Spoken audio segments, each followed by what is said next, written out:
Hey Fitheads, today we talk with Sherika Holmes, the owner of Sherika Fitness. She's also a top-ranked natural bikini bodybuilder and a boxer and just a ball of energy. Yeah, so much fun, so much energy, a lot of Memphis energy going on. And her gym is very red. And I'll let her explain what that means. Welcome to Total Fitheads. Serious fitness for not so serious people. Sherika, welcome. Turn up. I love it. Go. Most energetic introduction. You've already trumped everyone else. We were just talking about your gym. Look, it's gorgeous. Look, Thank you. That's not like a green screen background. She's actually in that place. This is my gym. It's so funny. Like after we get like all the things in here, and I'm like, I think I overdid it with the red. It's like red. No, it's perfect. Yeah, I love it. Was that like an active choice? Like you just want to be one color, or is it specifically red for a reason? Yeah, red it matches my personality. Of course, it's vibrant and alarming. But red for me, actually, it stemmed from two different things. School, that was my school color, high school rather. And when I pledged my sorority, Delta. So yeah, red has just kind of stuck in there. That's awesome. Yeah, your Instagram is popping. I love when you wear red in your red place. Thank you. And your bags are custom too, right? I was a little jealous and like, she's got her logo on that. So cool. Branding, yes. Sweet. Actually, we ordered it from a company in LA, but yeah, that was the ideal of mine. I'm glad we went with the branded bags. Yeah, that's really cool. All right, so yeah, we're talking about the bags. Tell me about boxing, right? That's your thing? Boxing. Gosh, where to start with boxing? Boxing, I can say, is anything you do new can be like exciting and humbling at the same time. And I say humbling because as an athlete, competitor, bodybuilder competitor, it's like, and I love to dance. So I'm really good with rhythm. Yeah, so boxing for me just kind of like broke me down and like built me up. So I consider myself having pretty good rhythm. But when I first started with boxing, I'm like, my rhythm sucks. Like when they say, like Muhammad Ali was like, float like a butterfly, sting like a bee. I'm like, I'm not floating like a butterfly. Not at all. So it was like coming in with like this athletic, competitive spirit is like, I just had to break that down and like start at beginner levels. It also reminded me like Karate Kid, like wax on, wax off, like truly beginners. When did you start? I started about 5 years ago. One of my best friends, she is a boxer. So like just watching her compete. But after her first fight, I was like, oh, I want to do that. You watched someone get punched in the face and we're like, yeah, oh my. It was off the chain, Ali. So when I saw her like punch and like I just wanted to do that. Yeah, I was like, man, I wish I would have had this like as a kid. It's so funny. It is one of those things where it looks easy and you're like, oh yeah, and then you try it and you're like, wait a minute, why am I crossing my feet? Why do my elbows feel weird? Why am I like, what am I doing? It's so crazy. It's an awesome, awesome sport because it is humbling. It's exactly right. It's humbling. You're like, it looks cool. This will be really cool. And then you try it, you're tripping over yourself, you hit, and you're like, am I hitting wrong? Have I ever used my hands I used before? to get so frustrated, like, damn, I want to be able to like look good. Yeah. Even like a speed bag, you're like, oh, that's easy. You just hit like it, and then you do it once, and you're like, like it doesn't make any sense. Well, I also liken it to ballet in the sense that like the more that I do it, the more I can see just based on what other people's movements are if they're actually trained in it. Does that make sense? Where like an actor that's never taken a boxing class but like plays a boxer, it'll tell totally completely to someone who's like boxed for a year, but to someone who's never boxed, they're just like, oh wow, look at that dude punching. Like he totally he's wearing the gloves. He must be a boxer. Right. Oh my gosh. That is so me. And I wanted to be that person, like, you know, somebody who boxed can look at me like, man, is she like fighting right now? My one of my best I'll say milestones was like after I got pretty good, I went to Floyd Mayweather gym. I didn't train with him, but I trained with one of his coaches. So like people were just watching like, man, like when is your next fight? I'm like, I don't have one, but thank you. Yeah. That's cool. See, I didn't know that you were into specifically the fighting thing. I thought it was more like cardio boxing, the kind of thing where it's like. Yeah, I have not competed yet. The world of being a bodybuilder and boxer, just trying to really figure out that balance. Yeah. I know. Are you it's like the only one doing that on the planet? Probably. I think it was. You don't want to mix those up either in mid-competition. You're like, do I pose or do I just knock you? Oh, wait, no, sorry. Do I hit like posing in the ring? That would be funny as heck. Yeah, so that's pretty cool. So you were competing in bodybuilding and then got into boxing. Well, I started boxing. Well, I started competing years ago. Really, when I started as a fitness trainer about 8-9 years ago. So bikini bikini competition started before the boxing. But I never had a fight before. Plenty of bodybuilding shows, but not a fight yet. But real soon. Yeah. Tell me about the yet. What is that? Are you aiming to Heck, is this a challenge? Really? Yes. Like this will literally be me at the gym, like hitting the bag and like I can't wait till I knock somebody out. Like I just, and then we can be friends afterwards. Yeah. The guy who doesn't put his towel away. You're like, man, you know what? Oh my goodness. And when I first like sparred, I was so nervous, guys. I was like, it's just the whole ideal of getting hit, but you have to realize you are going to get hit, period. Like you never realize how much you blink.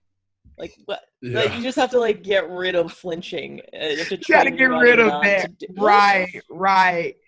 But it's the weirdest feeling until you do it. But like when you get hit, it's motivation. It's crazy. You would think I'm like, oh, I'm not dead. Like, interesting. Okay. We're not gonna let that happen again. It's crazy. Exactly.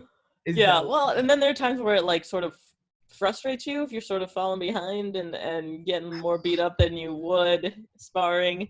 I've had trouble with that where it's like you get like rattled, and I mean the best way for me to get out of it is to like I don't know, laugh it off, I guess, and just like ask for more. I don't know, but like bring it. Like the element of someone else sort of besting you in the middle of a competition. I don't know, I've never done combat sports, so it's very different than say swimming where it's just you beating yourself basically. Even though you're swimming next to someone, then like their performance isn't affecting yours. Max is a wrestler, so he's done this. Max, you're a wrestler. It was scary. It wasn't as scary because I was pretty sure I wasn't gonna get hit in the face that much. Oh, I like. So it was like slightly less. But I've sparred a little bit. I got in the ring, and it's scary. To me, the most and least fun thing at the same time was getting hit and being like, wow, that really sucks to get punched. Right. People are watching. They weren't lying, like, like all those movies, that was exactly right. It sucks to get punched in the face. Like one of my favorite quotes is Tyson, and he said, because Mike Tyson is my favorite. Well, definitely my favorite. So one of his quotes is that everyone wants to be a boxer until the time they actually get knocked out or hit. So it's like, it sound cool until you actually like get your ass hit. So yeah.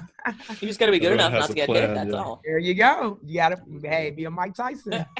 Have you ever tried kickboxing, or has it only been? I have not tried kickboxing yet. I do need to try it, but I just have not yet. You should give it a shot. I like it. It seems like certainly you get cardio out of boxing. It just seems like you can get there faster, adding in kicks. So absolutely, if that's what you're looking for in a workout is cardio, then I'm going to put that on my agenda. I'm going to take a kickboxing class. You do have to be flexible. I will warn you. I am incredibly inflexible. So my kicks go like knee high, and then that's it. And so it's not exactly a kick. It's more like a Like a shin kick. I'm a shin kickboxer. A shin kicker. I can't laugh too much. I think, it would be pretty horrible for me. Well, now I feel like Max and I would be a decent matchup because he'd be getting my shins. Man, he stopped drinking his coffee for a minute. He was like, "Is that like a excuse me? Excuse we need me? a ref." Yeah, so I'll pay good money for that. Passionate about boxing to now coaching it. Yes, that's awesome. And I've seen you're doing your classes online. It seems like you get the class pretty amped. Yeah, that's an understatement. 5:30 a.m. I'm like, get your butt up. And if anybody yarns, oh my gosh, they might as well just like log off because spar time. Did somebody just yarn? But awesome. Yeah, online, it's so crazy how life plays out. And so for me, it was like after the pandemic, for the business, it was sense of urgency because like, hey, we need to make some money. The gyms are closed, and virtual training has been something I've been wanting to do for a long time. So it's like you talk about things, but when you are really kind of forced to do things like, hey, okay, got a new program, we start tomorrow. What has been the biggest, what's been the hardest part? The hardest part, that's a good one. I would say, so I ran this challenge and it just blew my mind. Like we got like 200 people to sign up for the virtual. Yeah, but awesome. Man, it was good. But on the flip side, Max, it was just like the admin work and trying to keep up with everything. Yeah. So I'm like, so different than being a trainer. I'm like, we got DMs that we haven't checked in 2 weeks. What is going on? So what they say, be careful what you ask for. Yeah. And so I felt so bad. This one lady, literally, she was like, I really want to join a challenge. And then we were just so backed up. I was like, I'm going to send you an email.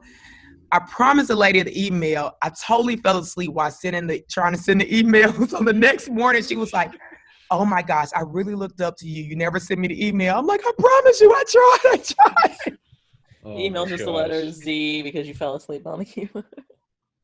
What was the challenge? Was it like a workout every day for 30 days, or was it like it was, we called it 10 for $10. So we did like this 10-day challenge where we revised it the second go around. It was a lot that we gave for the $10. But the first time, like I gave the women a meal plan, gave them access to my fitness app, the live stream workouts. So yeah, they got a steal. Yeah, that's awesome.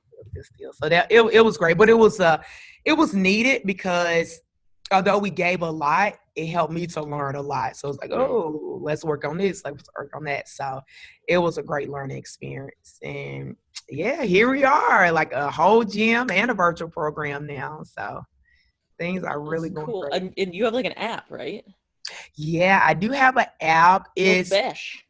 Yeah, it's through a third party. So when they register, they get access. But yeah, it's our baby for right now. So it keeps things, really cool, organized, and have tons of workout videos in the app. So you include nutrition. It's not just workouts. Oh, I'm big on nutrition, guys. I'm big. We of course know like nutrition is a huge part of how your body changes, how your body feels. But being from the deep South, like I'm from Memphis, so a lot of my clientele grew up with the same just background. So it's like, hey, when you cook vegetables, you cook it in a bunch of oil, or you cook it with fat meat in the greens. So it's pretty interesting because like women who are trained 30, 40, 50 plus, it's just like those old habits. They don't know anything different. It's just like we eat for taste, versus what's healthy, what's not healthy. Yeah. I don't know. I saw some pancakes on your Instagram. Oh, I love my pancakes. I know you earned them. Don't worry. Pancakes for me is just heaven. It is literally heaven on earth. But yes, I love pancakes. That's my pleasure. Protein pancakes. There we go. Kodiak. Those are the ones I eat. Yes. Not sponsored. Right. Oh man, cool. So how are things there in Memphis then? You're not opened up yet, right? Well, we did open. So I want to say our gym, we were shut down maybe a little bit over a month. They were talking about like that when numbers start picking up, like, oh, we're gonna shut the gyms down again, but they haven't yet. I'm not gonna say crossing fingers because whatever's necessary is just necessary.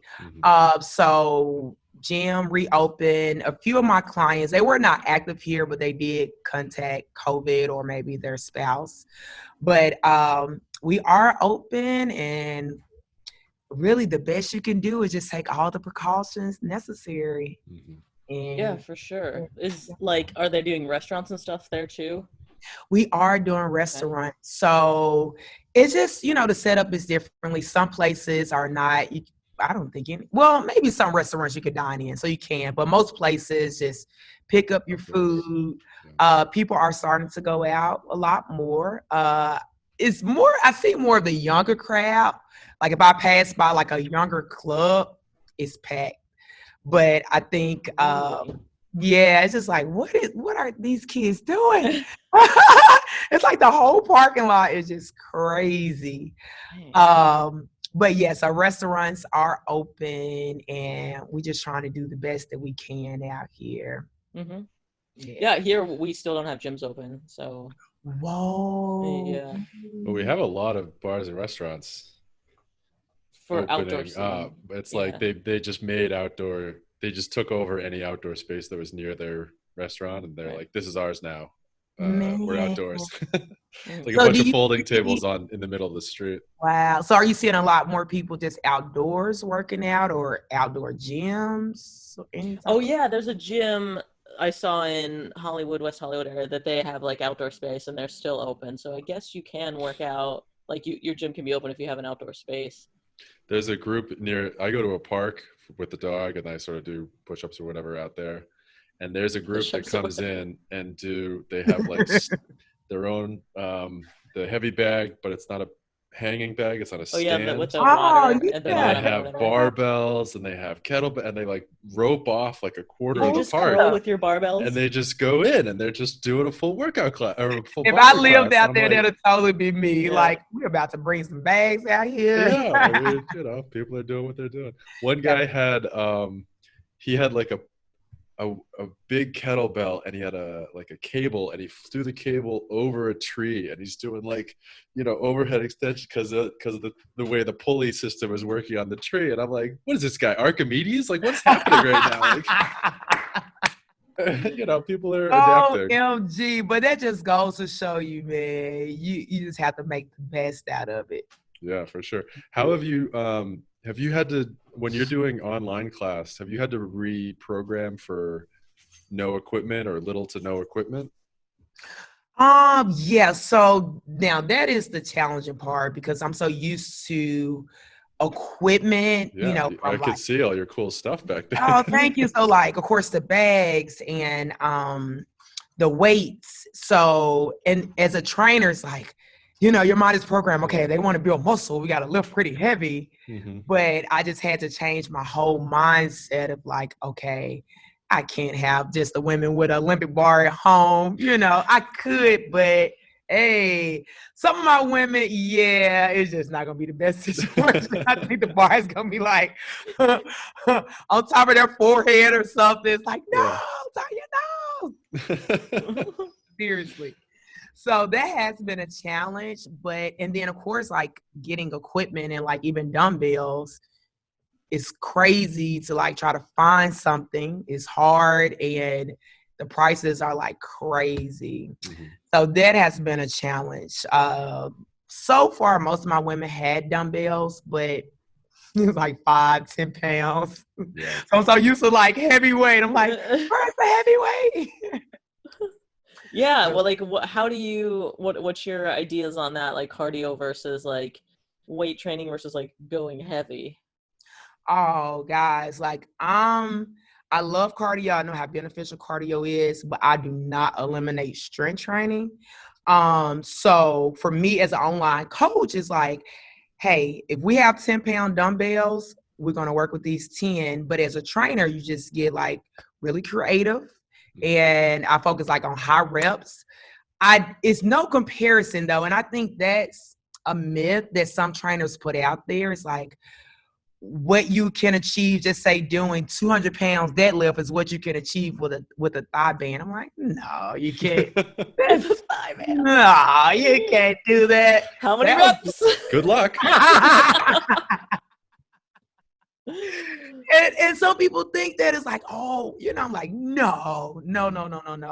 So as a trainer, I just try to stay true to like, hey guys, you can still get good results, but I'm not about to sell you a story like 200 pounds deadlifting compared to this thigh band. Totally different, So yeah. Although as someone who does 200-pound deadlifting, I feel like I could benefit from a thigh band once in a while. And vice versa, right? Yeah. No lie, Ali, I swear. And so even for me as a trainer who just like lift, because I really wasn't doing thigh bands and resistant bands. But after the pandemic hit and I'm like just kind of, I'm still have a whole gym, but I'm like, okay, let me do the thigh band more. I started selling them. I'm like, that's not bad. I think it's kind of making my booty do a little something. A little something back there. I love it. No, seriously. Well, I'm not gonna lie. I am in the market for a punching bag. I hear. What's your address? Send me your address. What's your Venmo, girl? I'm listening. I got you, mama. That would mean so much. No, for real. This is a teaser too for my fitness channel that I have now a new gym space that right now I'm working out in. Basically a bedroom on carpet, and so now I have a new gym space that I need to fill up with a whole lot of stuff. So, but no, tell the fitheads about your punching bag situation.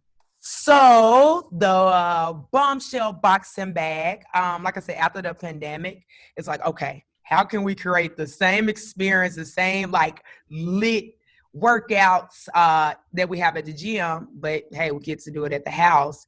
And so so I made it happen, got the boxing bags. So I'm so excited. So now we have the boxing bags for sale. You can go online and like order your bag. They're blue, and it's right? so cool because it has bombshell on there. So a lot of my women, their husbands have been loving the bag. I'm like, that is so adorable. Like the men just put the bombshell boxing bag. But for me, especially being like a woman and a female trainer, like even though boxing, especially like MMA, is becoming more popular with women doing it, it's still just like night and day compared to women and men.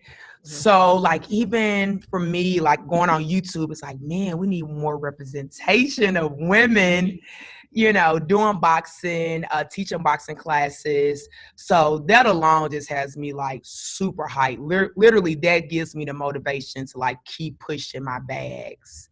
And I know what it does, not just physically, but mentally. Like we go through stuff, like just our thoughts alone can be, detrimental. So boxing just helps you to release that. And they say like when you are going through something, trying to make better habits, you have to replace that with something. And so that's what I look for boxing is. So like if you're dealing with any damn thing, it could be addiction, it can be depression, you got to replace it with something. So boxing is like that outlet to like physically release and get those good hormones going. So yeah. Stress has a lot of effect on weight loss too, right? So it just like keeps feeding itself. Absolutely. Well, I've also seen guys take your class. I've seen you train dudes. Yes, several guys. So Memphis is known for like a lot of rap music, trap music. So I did like a little spin before the pandemic. So we called it trap boxing. So like it literally felt like a hip hop club with boxing. So like, that's awesome. it was dope. So the guys enjoyed it, the women, loved it. Yeah, I know. I see you dancing around there. Like, do you have a dance background? You were talking about not having rhythm, but I have a twerking background that I established at a young age. Trained in the fine art of twerking since a young age. There we go, the fine art of twerking. So in high school, I had the nickname of SpeakerBooty. So I know, Max. Speaker? Is that what you said? SpeakerBooty. Okay. So let me just explain the dynamics of this, right? So, like the speakers, when it's like at high max, it's like boom, it bounced, boom, boom, boom. So like my little booty, like that's what I was known. I just can bounce, and they're like, oh, there goes SpeakerBooty at the party. I'm like, yeah. Why was I proud of that? Awesome. Yeah. You're blasting. Twerking before it was cool. Well, right. So I feel like that's kind of connected to posing in bodybuilding, right? Like you just have to have a lot of physical control over your body. It all ties together. Did you twerk as part of one of your poses? Seriously, and I think one of the biggest things is the confidence level. Because when you're on stage, like you gotta own it. I don't care what division you are in. Like you have to, especially bikini, because you can maybe not have the best physique, but you're posing. So that's one of the things that like always stand out. Like, hey, my glutes may not be as bad as the lady beside me, but I can pose my butt off. Like I can really, get in on the posing. But it's pretty, like even when I like help competitors with their posing, I just still go back to like just dancing and twerking, because you got to be able to just, you have to make it look effortless, and that's twerking, like, yeah. What's it like backstage before the competition? Are you like throwing shade at other competitors in the competition? Or are you like, I love how you just wear whatever you want to wear? Like, are you saying like mean shit? Or are you saying like nice? Or is it? That's funny, but that's not my personality at all. Yeah. Like, I'm such the friend. It's like, where are you from? And let's exchange numbers. No, not at all, man. I'm pretty chill. Like I have my headsets on, or it never fails. It's like, although competing in the stage and winning shows, that's important. That's cool. But it's like those connections that you make. So I always leave there with like some type of relationship that I form. So a lot of times, like I find myself being mentors to like the younger girls. So that's been pretty cool to like, it's like I was at this show for a reason. I'm all about like this divine, Yeah, what's the community like? Is it like a small group where it seems like everybody knows everyone, or is it pretty spread out? I'm trying to relate it to something. So it's just one of those situations that we all have like these different backgrounds, but we all have things in common. So literally we all talking about, I cannot wait to stop eating this, and I can't wait to go back to eating protein cookies, and I'm missing my mimosas. So it's like, although we all are like from these big different backgrounds, cities and physiques, and some people competed one time, some people have been competing for years. But overall, everybody, it's a community. Now, you may have some people that's kind of a little, and I'll say in their own zone. Maybe that's what it is. They don't want to be bothered. But other than that, man, it is funny. It is super cool, because like, hey, like we share the same issues. Like, yeah, I kind of felt that way doing my first marathon, like surrounded by a bunch of people, right? Nothing in common except that, they just did the same type of, training and then tapering as I did. So we had that. Absolutely. That goes to show you, no matter the color, the backgrounds, like we all are humans on this earth. So is it a lot of people who do like one and then sort of skip out? Or is it a lot of people who are like there year after year? I imagine it's easy to try, I guess, but then I feel like if I got in the shape to compete, I would want to just keep going forever and ever. Or people like get burned out by Do you find there's more people who like do one and they're like, forget it? Oh man, I think it's more people who actually continue than drop out. I think it's like one of those, like I call it the tattoo effect. It's like, I'm gonna get this one. You look around, it's like tattoos all on your face, all sleeve. It's like, okay, let me do another one. Yeah. It's that for me, like I know it's that competitive spirit. So I don't even care if I won this show. It's like, I want to do it again. Yeah. And when you see your body look that way, because that's not, you don't walk around looking like that, right? But to have that look, it's like, it's really addiction, to be honest. Like you honestly have to be, you really have to be obsessed. I'll use the word obsessed with the whole sport. Yeah. Can you talk us through a little bit of the body? Can you talk us through a little bit of the body, how you build that body? Build but then also how you like right before a competition, what do? Do you cut out? Yes. Water? So I don't know. literally it's the more you plan, the better. And like depending on where your body is at. So, and it's kind of interesting because just say if you plan for a show 3 to 6 months later, you can plan it, but you really don't know like how your body is going to turn out. But weird. Yeah, it's crazy. But I can say like what really helped me this last year, which that was like my best season, like placing at the top in the world competition. And it's like every week I was sending these progression photos. So it's like you checking in, you making adjustments. But any bodybuilder would tell you the working out part is not so bad, man. It's the eating. it's the restrictions. Like you literally will go months and months of just clean. When I say clean, it's like don't eat that chicken breast from KFC. No, you need or get, so it's very clean. Wow. Very, and I mean living your life is just, it really isolates you. Like, it's kind of hard. Like, my friend, it's hard to be social. I went to the movie theater, like, eating broccoli with my best friend, and she clowned me to the side. How are you going to bring broccoli in a movie theater? Did you have a bucket? I had it in my purse, like in a Ziploc bag. Excuse me, miss, you can't sneak it.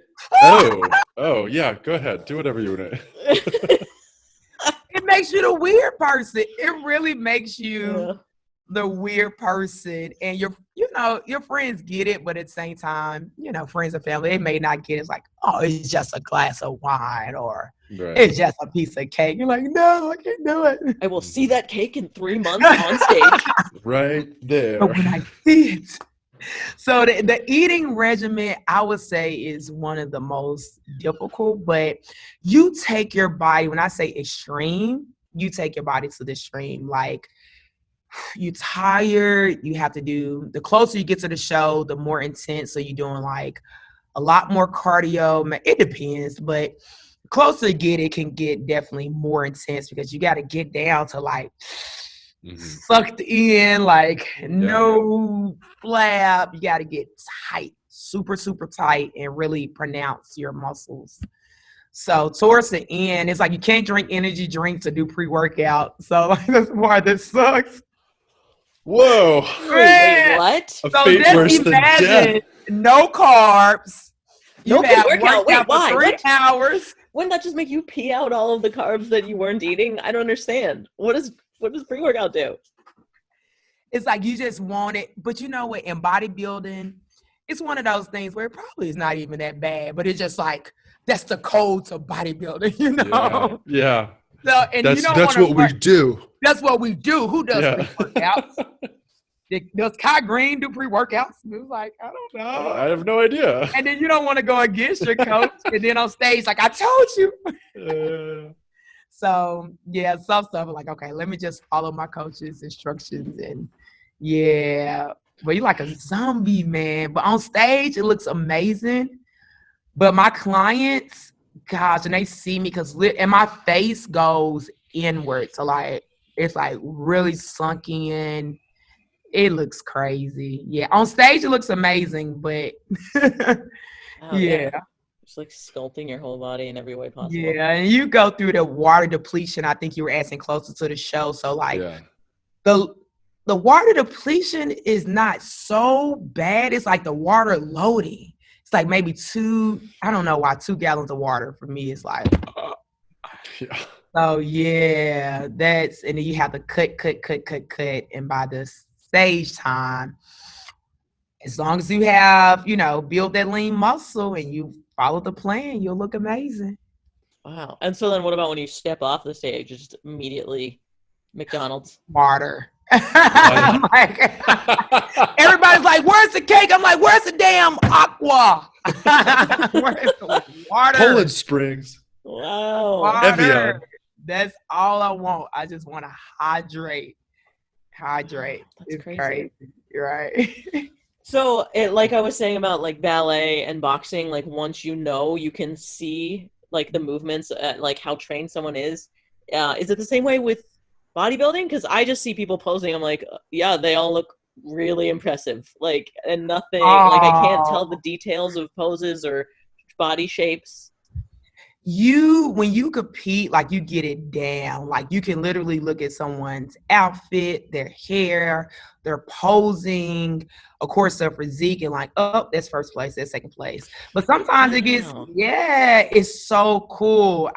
It's crazy. It's almost like when you're in an audience, it's like gambling. Like the horse got it. But you're able to know. Yeah, I know. Like they got it. And if it's your friend, it's like, on Sherika and the red. Yeah, more. Yeah, clearly.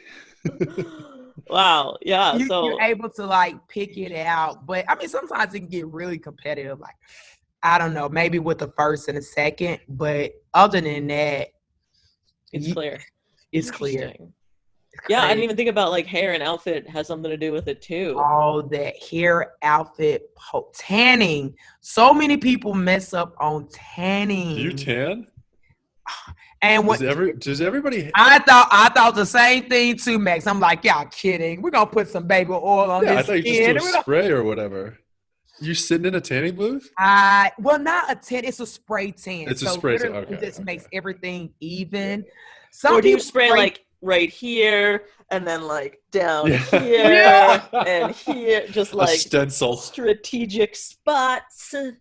The tanning part is so crazy because you are in a tent with other people, and sometimes it may be women and men, not in the same tent, but in the same area. Yeah, the tanning. And like they just tell you turn over, and then bikini, they're gonna look at your booty. So what you're gonna have to do is like you have to bend over and get your booty straight in there. Sure. All right, and it's like, okay, did you get it? It's all in there.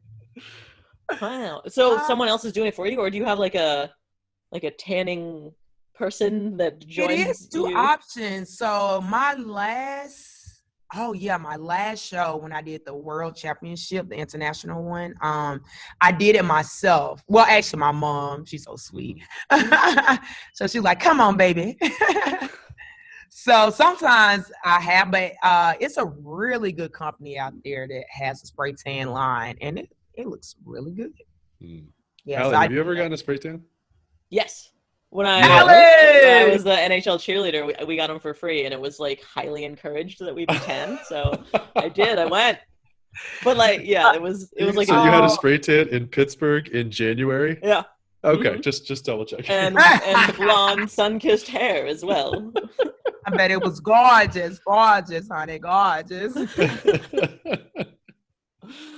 Your show is so cool. Funny. It's so relaxed. I love it. Yeah, we don't take anything too seriously. Oh, we didn't ask her the serious question yet. Yeah. Very serious question. Go ahead, Sorry. Max. How do you feel about working out and alcohol? Follow-up question. How great is alcohol? Max, can I ask you a question? Please. When was the last time you had alcohol? Yesterday. Okay. It's been about 4 years. 4 years. Whoa. Yeah, that's a strict diet plan. I always tell people that, I'm like, how long has it been? Like last weekend. Yeah. I'm not doing it to make you feel. I'm just kidding. It really has been a while. 5 seconds for me. So, for me, I love carbs. So I think that's one of the biggest things. And it's like, you know, depending on alcohol, especially like the fruity drinks, they have so many carbs. I'm like, I'd rather get it from pancake. So that has always been my thing. You know, like bread. Yeah, not alcohol. Yeah. Did you see a difference when you cut it out 4 years ago? Was it like a performance change or visually? Well, I never just really had it much, so I really can't have it really wasn't a difference just because I didn't drink as much. Okay. So, but yeah, that's interesting. So I really can't say. Bodybuilders in general, like, are so, like, you're talking about not having one glass of wine or whatever. For Max and I, that is insignificant and will not make a difference in my, like, not very structured life. But when you talk about, like, really dialing it in with bodybuilding, then yeah, one glass of wine will affect you. I would say so, because it gets down to, like, and it's so cool because how the body is and just science and just really nailing down that science. But like anything, like bodybuilding is evolving. So where it was like, don't drink wine, now they're saying like the day of the show, it actually makes your body look better. Really? So yeah, it was this one girl. I think she overdid it because she was a little tipsy in the back.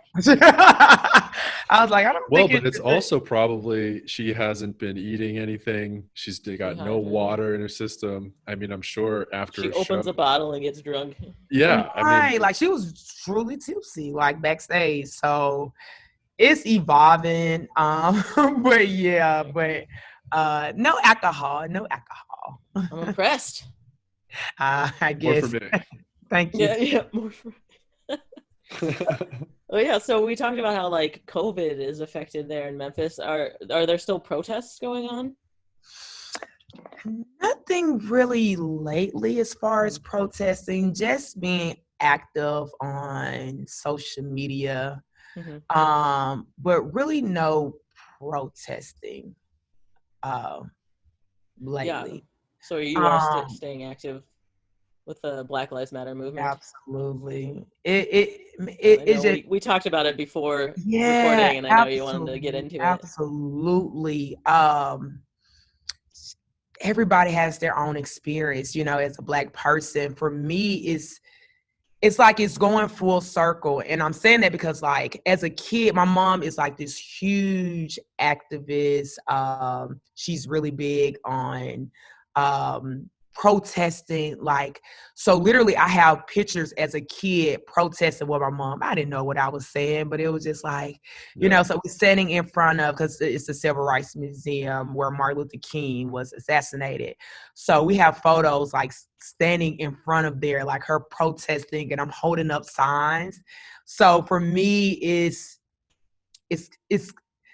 crazy, it's amazing all at the same time, because it just feels like it's full circle.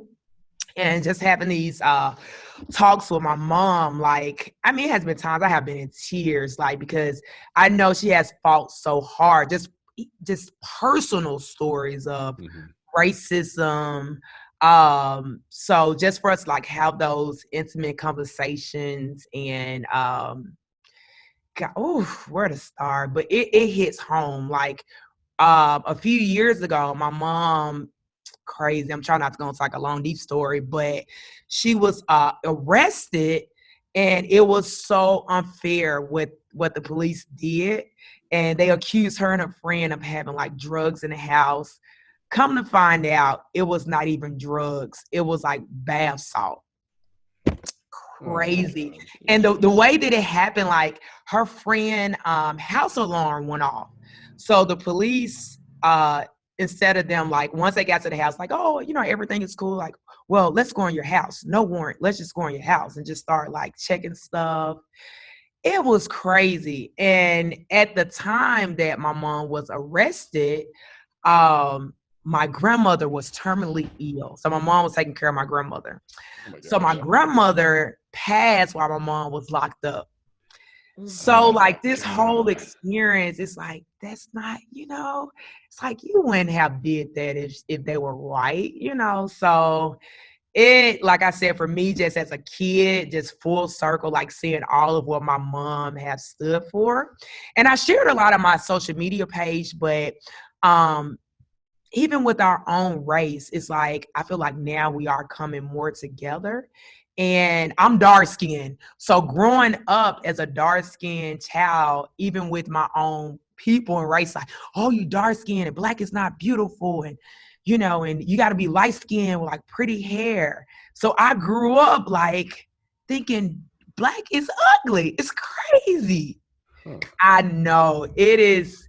And the other day, one of my good friends, oh goodness, we almost like had this big, everybody has their opinion, but he was like, well, if you perm your hair, this is not my real hair, but he was like, if you perm your hair, you'll find a husband. I'm like, this is what? 2020, dude. Time to rethink that friend. Yikes. Right. So that's a whole conversation there, right, Ali? But to just recap, like, it's so important for me. And I just want people to understand, like, when we say Black Lives Matter, we're not excluding any race or any issues in this world. It's just like, gosh, we just want things to be fair. That's it, We all it's a bizarre thing that's such a controversial, or like if people don't agree, I guess, Of course, yes, they met, like that. There shouldn't be an argument after that, but people, now it's like this whole, like, all lives matter. So frustrating. It's so hard. I'm like, it's not excluding any race. Obviously, it's just literally. But will it ever be solved? I doubt it. But it's just a matter of just making strides. So, if I feel good knowing that we have made strides from what my mom or my grandmother or, our ancestors saying for the next generation. And I'm just so proud of the younger generation, Black younger generation, like really being outspoken and protesting and being on the forefront, man. That's just wonderful to see, like, the younger generation. For me to have talks with like my nephew and hearing his opinion on things, it's like, yes, you have a voice, like stand up, so it's important.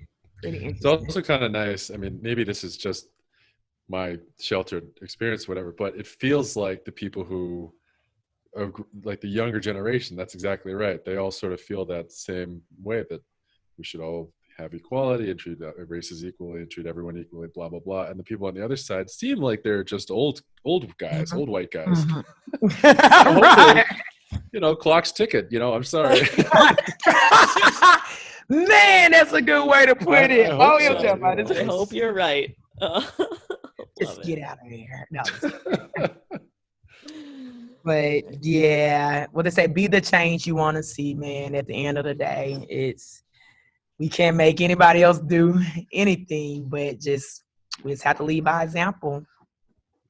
Yeah, but I'm really grateful for y'all asking me my opinion. Like that means a lot. So thank you. Yeah, of course. Thank you for sharing it. Are you kidding me? But I think being outspoken and being loud about your stance and being clear about how you feel and stuff like that goes a long way too.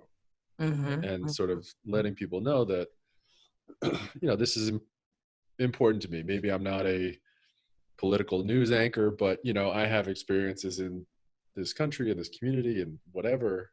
And, this it does affect everybody. That's why, like, to me, the most frustrating thing is when,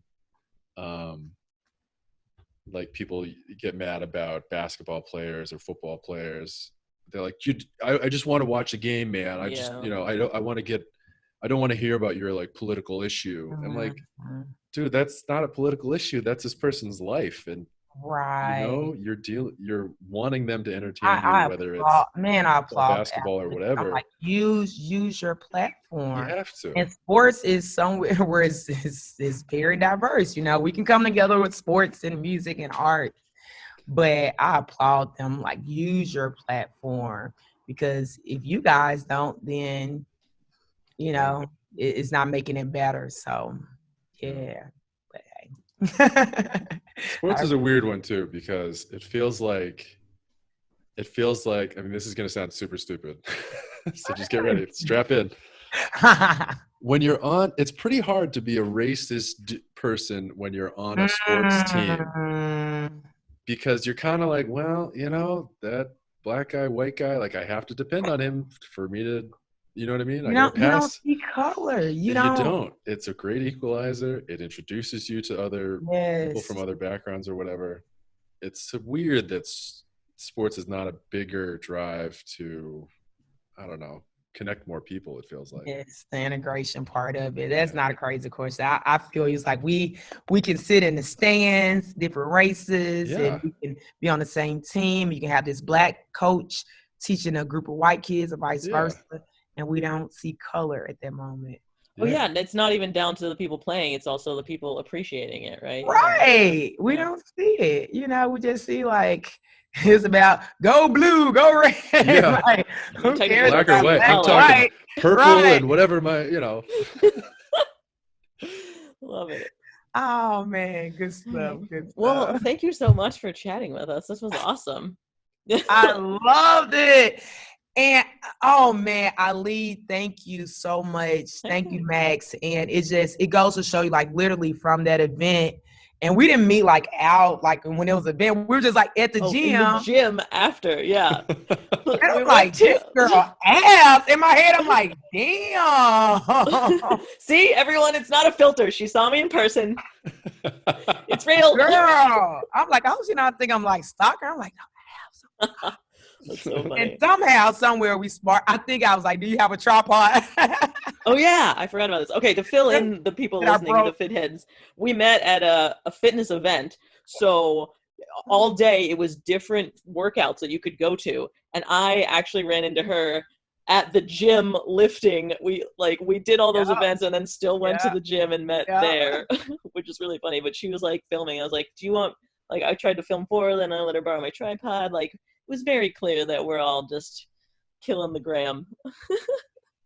And I went on, you're like, yeah, I'm on YouTube. And I went on there, I was like, oh, no, she's on YouTube. Trying too hard. That's what I do. I'm like, no, she's there. So keep up the amazing work, guys. Thank you. Yeah, and where can the fit heads find you? You're on. Okay, so my IG, it is my name, Sherika. You spell it Sherika. My middle name, well, not my whole middle name. We was gonna say Sherika U Holmes is my handle. So Sherika U Holmes, but pretty sure you just type in Sherika on IG or Sherika Fitness, you'll find it. And the website is pretty simple. It's sherikafitness.com. Cool. And that's where, like, I can go take boxing classes from you and workouts on live stream. Love it. I'm sending you that bag, mama. Heck yeah. With the bombshell booty shorts to match, okay? Ooh. Those are going to Max. Oh, yeah. Got it. Medium. Medium. All right. Awesome. So cool. Awesome. Thank you, guys. Yeah, oh, man. And thank you to the fit heads, and we will see you next week. Thank you, fit heads. Yay. Peace.